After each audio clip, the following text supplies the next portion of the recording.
Graça e paz, amados de Deus, você está no seu nosso Ponte Teológico. Como é que vocês estão? Vocês estão bem? Estamos aí para mais uma aula, né?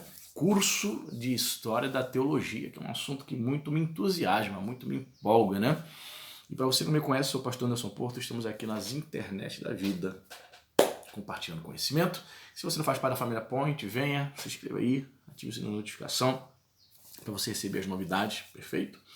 E você que já é inscrito, eu peço a você, ajude a engajar esse canal, dê o like, isso, comente, ainda que seja uma boa tarde, pastor. Isso, você ajuda, né? Porque o logaritmo do YouTube entende que esse vídeo é importante, ele começa a divulgar mais.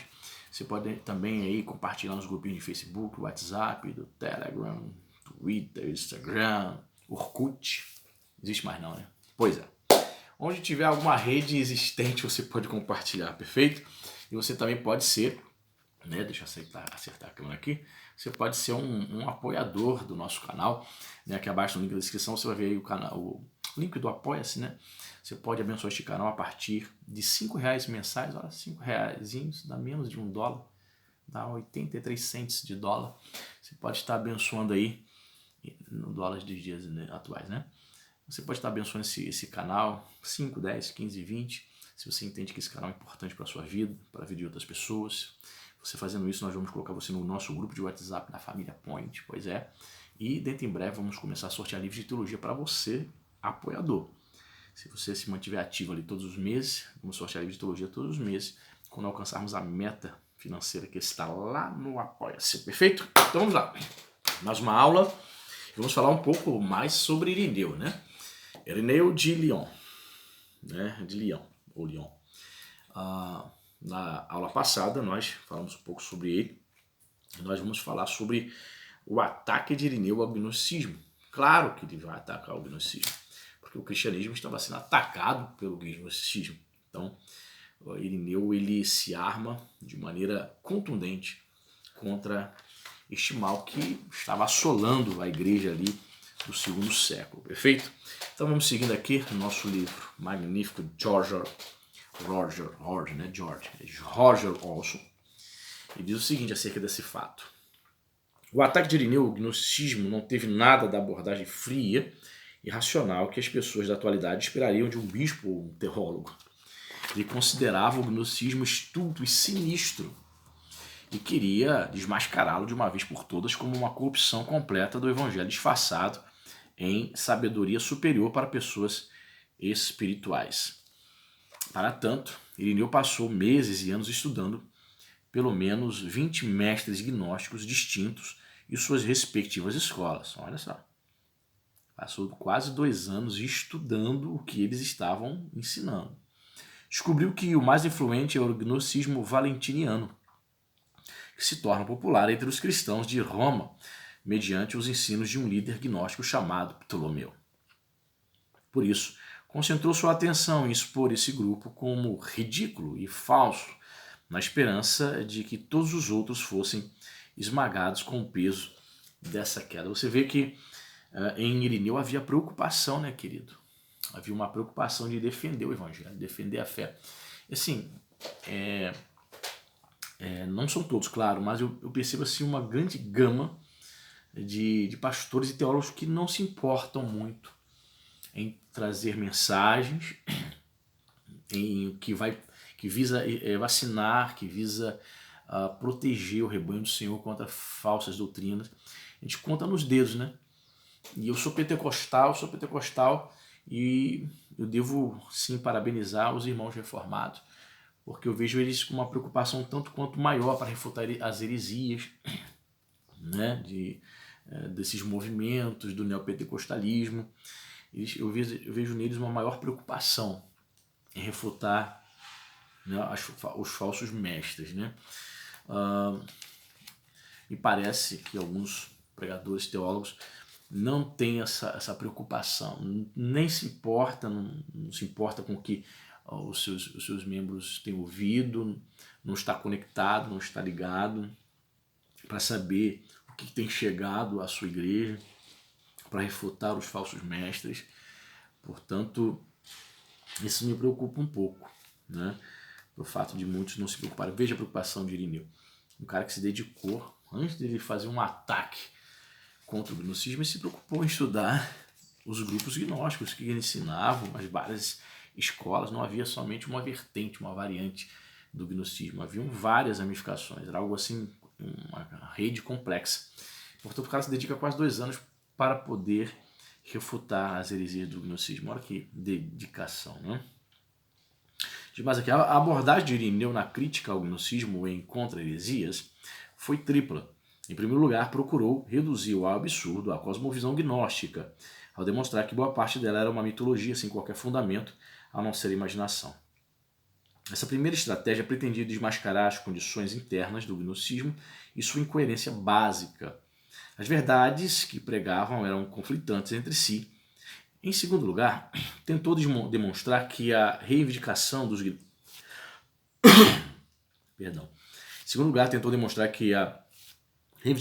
gnósticos de ter uma autoridade que remontava a Jesus e aos apóstolos era simplesmente falsa. Finalmente, entrou em debate com a interpretação gnóstica das Escrituras e demonstrou que era irracional e até mesmo impossível. Há várias suposições que explicam a polêmica tentativa de Irineu de desmascarar o gnosticismo.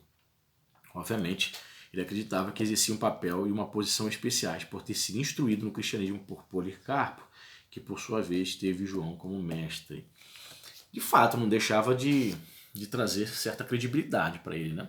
Como nós falamos na última aula, ele estava ali na 3ª geração de pais, de cristãos relevantes, né, para o cristianismo, João, Policarpo e Neu. Então, se tinha alguém ali que pudesse de fato, né, ter credibilidade e autoridade bíblica, apostólica, digamos assim, para refutar essa heresia, era Irineu.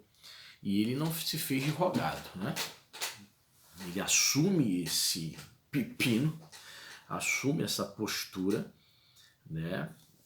Eu acho que qualquer homem de Deus, de fato, preocupado em preservar a pureza doutrinária do rebanho, assumiria, e ele fez isso, né?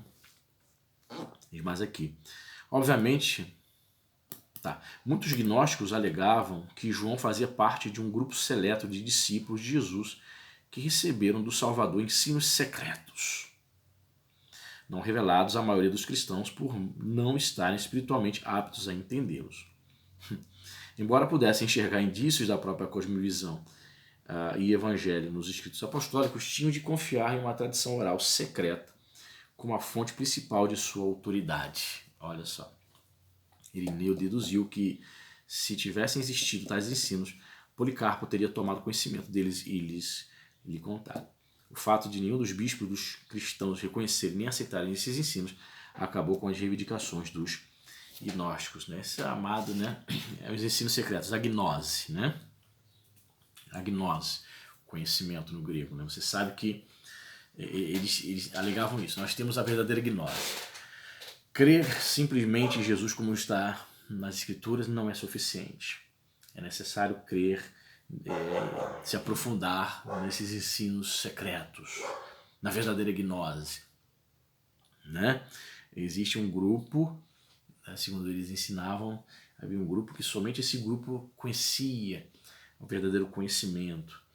E para que a pessoa de fato, de verdade, viesse a tornar-se verdadeiramente cristã, precisava se aprofundar nesse verdadeiro conhecimento, nesses ensinos secretos. Pois é, era isso que eles estavam trazendo, na verdade trazendo confusão, trazendo problemas para o seio da igreja. Alguns teólogos afirmam até que se os pais apostólicos não tivessem, como Irineu, avançado, atacado, né, feito uma defesa contundente contra o gnosticismo, muitos acham que o gnosticismo teria engolido o cristianismo, né? Isso pode ser um exagero, mas pode ter sua ponta de razão, né?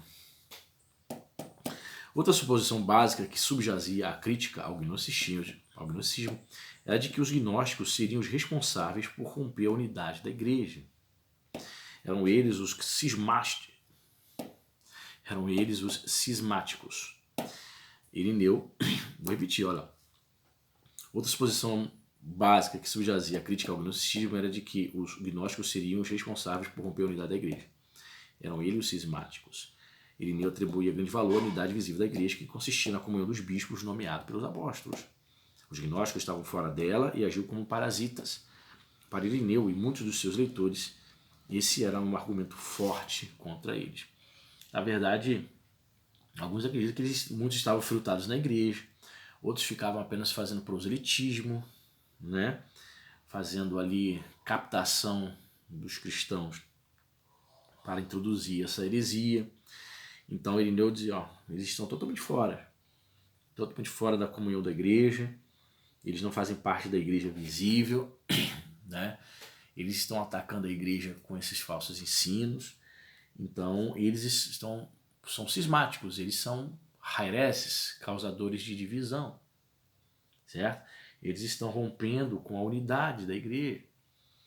Então veja, isso era segundo século, e Irineu já preocupado com essa questão da unidade. E mais aqui uma dificuldade que frequentemente se acha na leitura de contra-heresias é o enorme volume da descrição das crenças dos gnósticos feita por Irineu. É fácil se atrapalhar com ela e desistir da leitura. Eu tô lendo essa obra. Ainda não cheguei nessa parte complexa não. Por exemplo, Irineu explicou o ensino de Valentino a respeito da origem do mundo da seguinte forma. Abre aspas para Irineu. Ele sustentou que existia certa díada, um ser de duplo aspecto, que não pode ser expressa por nenhum nome, da qual uma parte deve ser chamada arreto, inefável, e outra sige, silêncio. Mas dessa díada foi produzida outra, da qual uma parte ele chama pater e outra aletheia.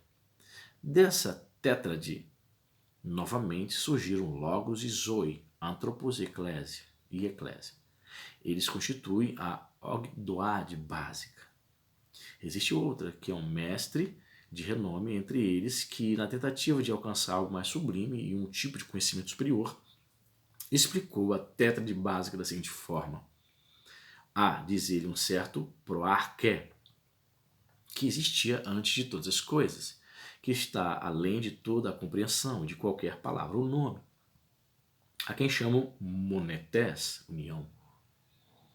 Junto com esse monotés, existe um poder, o qual chamo enotés, unidade.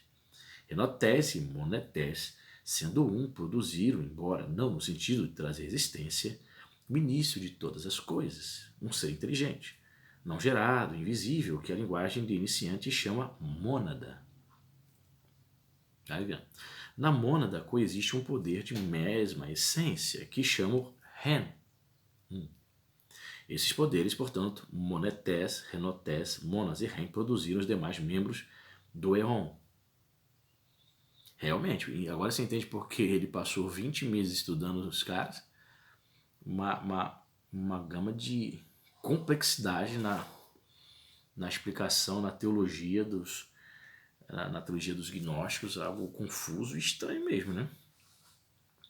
Irineu interrompeu a essas alturas sua exposição laboriosa da metafísica gnóstica e respondeu com paixão, com uma paródia dessa visão dita cristã da criação com base em conhecimento e sabedoria supostamente superiores. Nossa, abre aspas para Irineu. Tinha fechado aspas lá em cima, né? Abre aspas para Irineu. Respondendo essa explicação gnóstica da origem de todas as coisas. Nossa! Podemos muito bem fazer essas exclamações trágicas diante de tamanha audácia em criar nomes que ele apresentou sem enrubescer, em aquietar uma nomenclatura para seu sistema de falsidade. Pois quando declara há um certo proarché que existia antes de todas as coisas, que está além de toda a compreensão, a quem chamam monetés, e com esse monetés coexiste um poder, o qual chamam renotés, está mais do que evidente que ele confessa que as coisas que acabou de dizer são invenções suas e que ele próprio atribuiu nomes a esse conjunto de coisas jamais sugeridas por qualquer outra pessoa. Está claro?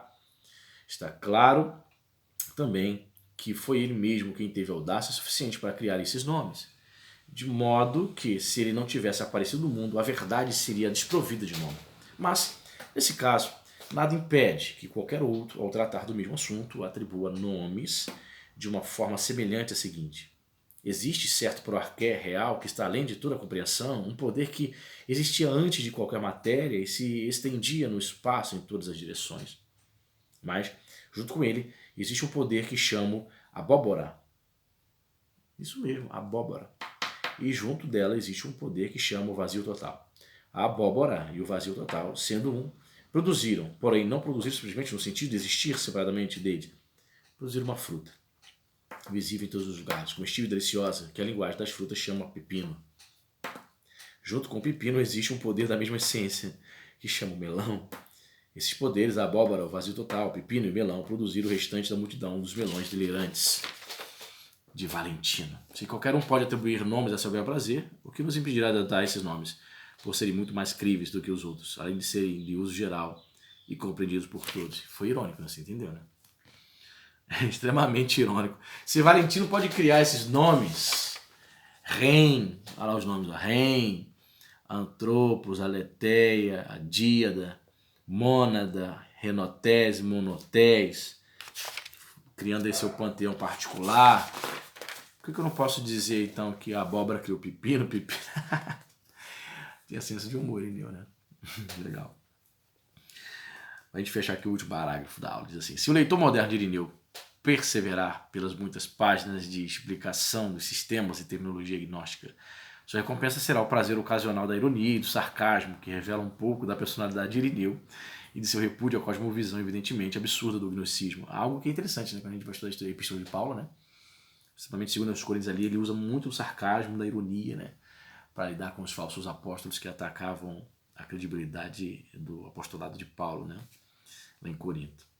Interessante. Todas as principais seitas e escolas do gnosticismo desprezavam a criação física, olha, e negavam sua origem no Deus supremo da bondade e da luz. A maioria, incluindo-se a escola de Valentino, apresentava níveis de emanações do Deus de puro espírito e luz que gradualmente se desviavam e de alguma forma acabavam criando o universo material, inclusive os corpos humanos, nos quais as centelhas do divino, almas e espíritos, se encontram enredadas e presas. Nossa. Para rebater essa teoria da criação, Irineu afirmou a doutrina cristã de Deus como criador e redentor da existência material e da espiritual. Contra os gnósticos, citou João 1,3 e outras passagens do AT e dos apóstolos que posteriormente seriam incluídos no Novo Testamento, que tratam de Deus como o criador de todas as coisas mediante o seu verbo e o seu espírito, e desacreditou as interpretações que fizeram das referências bíblicas aos anjos, aos poderes espirituais e aos principados, atribuindo-lhes um caráter fantasioso e absurdo, né? E os gnósticos diziam que o próprio Cristo, o próprio Messias, seria uma dessas emanações de Deus, né? Uma dessas emanações. É interessante isso, né? É por isso que eu disse na outra aula que o gnosticismo, podemos dizer assim, de modo incipiente, ele já estava presente sim ali nos tempos de Paulo. Presente sim no ataque dos judaizantes e esse gnosticismo incipiente que estava presente ali na igreja de Colossos, ensinando o culto aos anjos, né? Ensinando que Cristo não era proeminente, tanto é que Paulo, capítulo 1, vai trazer uma dissertação incrível ali, fabulosa das Escrituras Sagradas, falando que Cristo em tudo subsiste, ele foi criado, né? Ele é o criador de todas as coisas. Ele vai dizer que ele nos transportou do império, né, das trevas para o reino do seu filho amor, para o reino do filho do seu amor. Ou seja, aquela descrição toda ali, é o cabeça da igreja, está acima, ele criou principados, potestades, e foi necessário Paulo ratificar ali, confirmar a proeminência de Cristo em detrimento dessa interpretação gnóstica de que até mesmo Cristo seria uma dessas emanações ensinadas dos delírios de Valentiniano, né? Pois é, queridos, e a gente chega aqui, né, a mais uma aula, fechando aqui, né, onde Irineu faz aqui sua defesa. Na próxima aula eu quero entrar com vocês na teoria de Irineu sobre a redenção. Lembra da outra aula que a gente falou? Que ele foi um dos primeiros pais aí a trazer uma teologia muito mais desenvolvida acerca da redenção? Pois é. Vamos falar sobre isso na próxima aula, ok? Deus abençoe, dê o like, comente aí, compartilhe para ajudar a engajar o canal, em nome de Jesus. Deus abençoe e até a próxima.